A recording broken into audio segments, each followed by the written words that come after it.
Hey guys, welcome back to my channel. It's your host, Rio Red Sky. Whether you're new here or you've been a fan for a while, you probably know that I'm a plus size model and I'm a musician. If you haven't checked them out, watch my music videos. They are worth it. A little bit of the background on that. I grew up singing every single song that was on the radio as a little girl. I loved to sing. I realized that I had a voice, so that was really cool. I liked really girly music and I loved watching music videos. I thought music videos were so cool and so creative and so just beautiful. So it wasn't until I graduated high school that I realized, oh my God, like I could totally attempt to make a career out of being a singer. When I graduated, that was 2016, I went and bought a bunch of stuff for a home studio and I was gonna record, and then I went through a really bad breakup. So I totally dropped everything.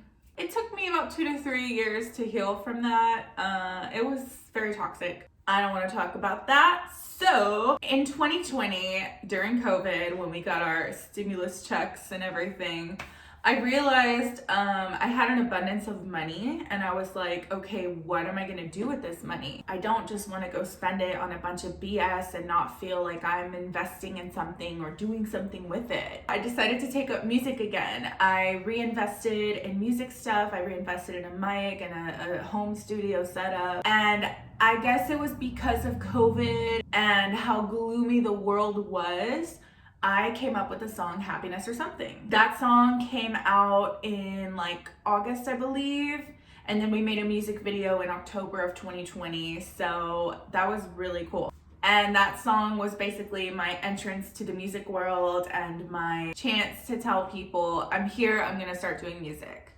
I had already built kind of a platform online, being an influencer, posting pictures and stuff, so I had a little under 20,000 followers when I released that, so it was a good time. Shortly after the release of that song, we had a death in the family and I went into a really depressive state. And it wasn't just the death in the family that caused that, it was a lot of other things. Of course, COVID, like the whole world was struggling mentally. I started drinking a lot, I started like partying, I started just like not caring about things, and a lot of things just went downhill.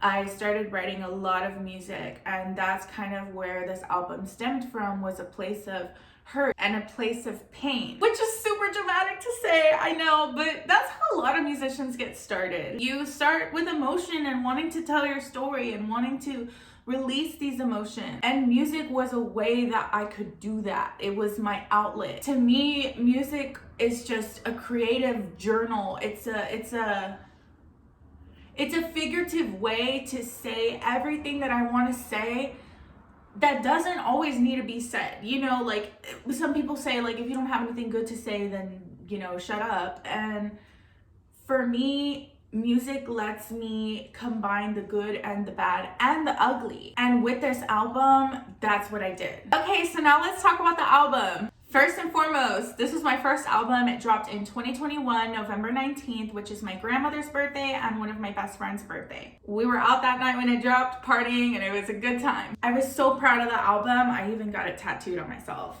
Lavish. Okay, so let's get into it. Okay, so this is the album. It consists of 12 songs, and they're all songs that I wrote completely. And we're just gonna kind of go through each one. Oh, and these are the sweatshirts that I made for the album. These are cool. Oh, I didn't make these, I designed them, but a friend of mine made these, and she like put all the songs on the back, like an Apple playlist.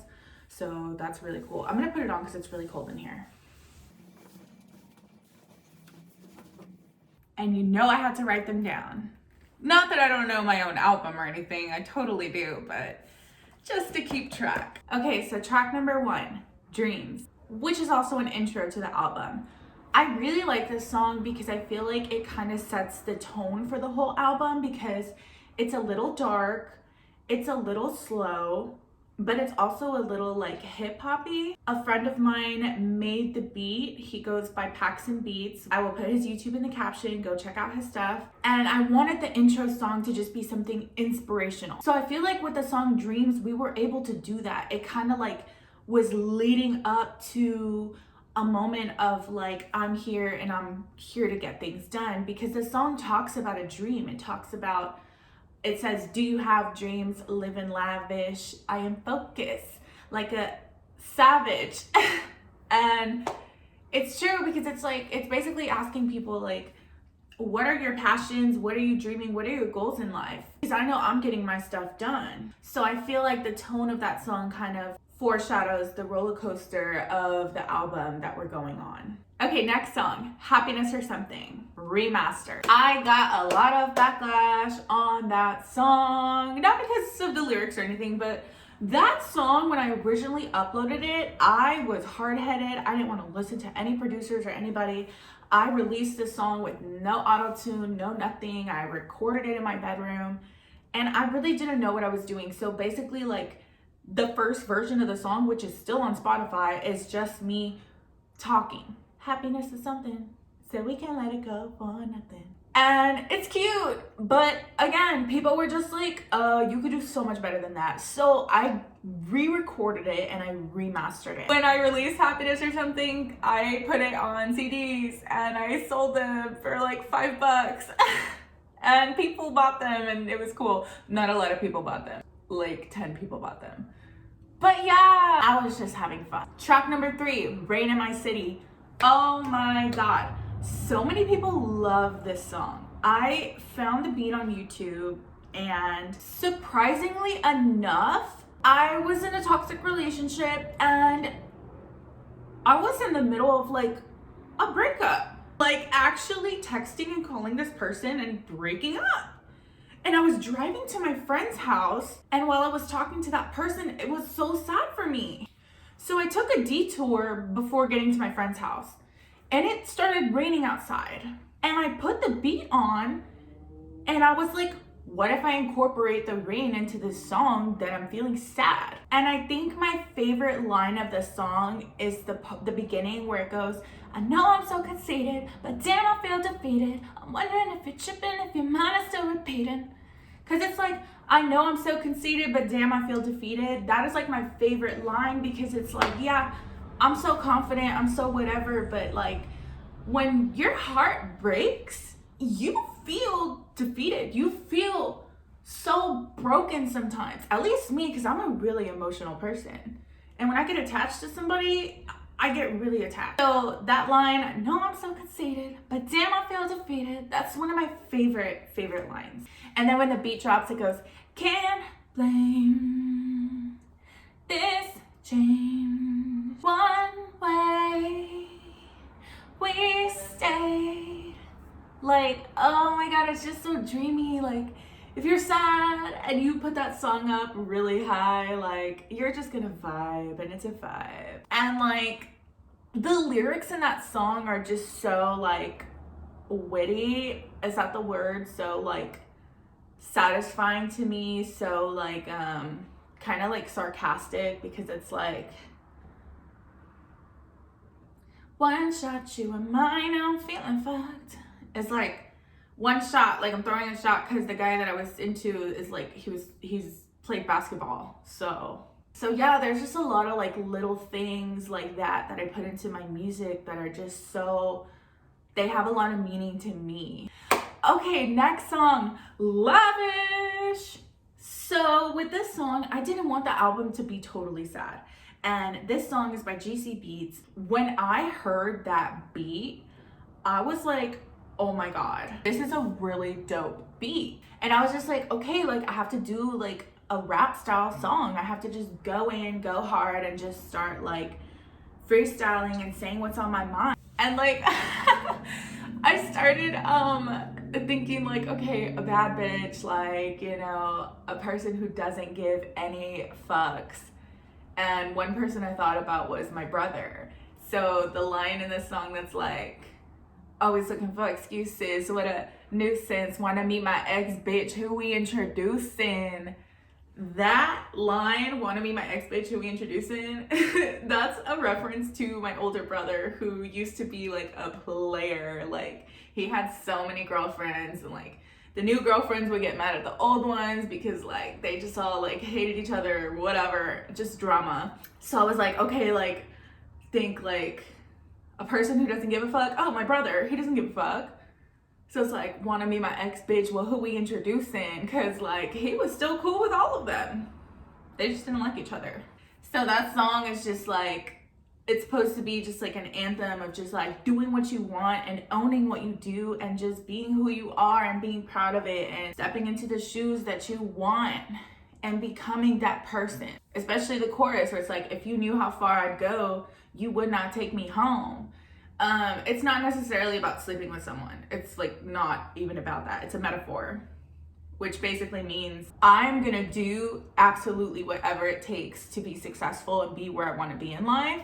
And it could possibly make you feel bad. So if you can't meet me at my energy and meet me at everything that I'm trying to do and everything I'm trying to achieve with my life, then maybe you need a different friend because we're going different ways.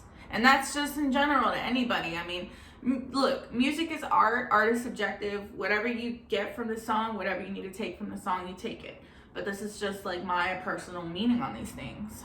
So yeah, that's my favorite song. Again, I got it tattooed on myself and I was just like, I have to get it tattooed because that's the life I want. It's like lavish, not like with materials necessarily, not like with money or riches, but just like I want to live a full, complete life where I'm so happy that I can get everything I want, not materials, just everything, like my family, like everything that I need to make my heart happy. Okay, so let's go into Soul Searching. Soul Searching is a beautiful song. It's like a lullaby. A lot of people like that song. And to be honest, it doesn't have a lot of meaning to me. I wrote that song because it sounded pretty and I loved the beat. And to me, it was just a song that I just wanted to sing and just be like, am I soul searching? And I wanted it to be a song that people can sing with me. So I tried to make it a little bit dramatic.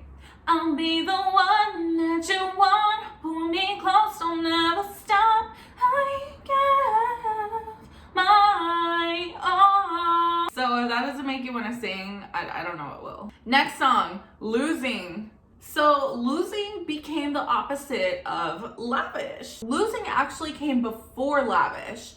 Losing was about me not being happy with working a regular job. Because for a long time, that's what I did. I worked regular jobs and I hustled and I grinded so hard to come home from work, even though I'm tired, and work on music and work on being an influencer and work on making posts and stuff. And it was draining. And for me, I just kind of had to take a second and think like, what is this life? Like, what am I doing? The beginning of the song goes, all these people say they know me, but at the end of my day, it's fucking lonely. Thank you for the support. I'm figuring life like a fucking spy. I got so caught up with money scheming. I forgot to thank the Lord that I'm still breathing. And then it goes, I'm grateful and I'm so blessed. Every day I pray I don't make a mess. So tell me those aren't the hardest lyrics you ever heard, like ever. I'm just kidding. But seriously, like to me, that song was just about like seeing all the followers that I've gained since the death in my family that we had. And like, that's why I end it with, I forgot to thank the Lord that I'm still breathing, because like, to me, like I was working, I was making a lot of money, I had all these followers, but like I still felt empty because I was still really depressed. So I had to just remind myself like, hey, every day above ground is a good day. Losing is just a reminder to myself, like, you have to be grateful for what you have, even if you feel like life sucks. So to me, it just felt like I was falling behind and I just couldn't get to where I want to be in life, even though I'm working so hard and doing everything right. So yeah, it's a really sad song. But again, it's a song that I had to put out there.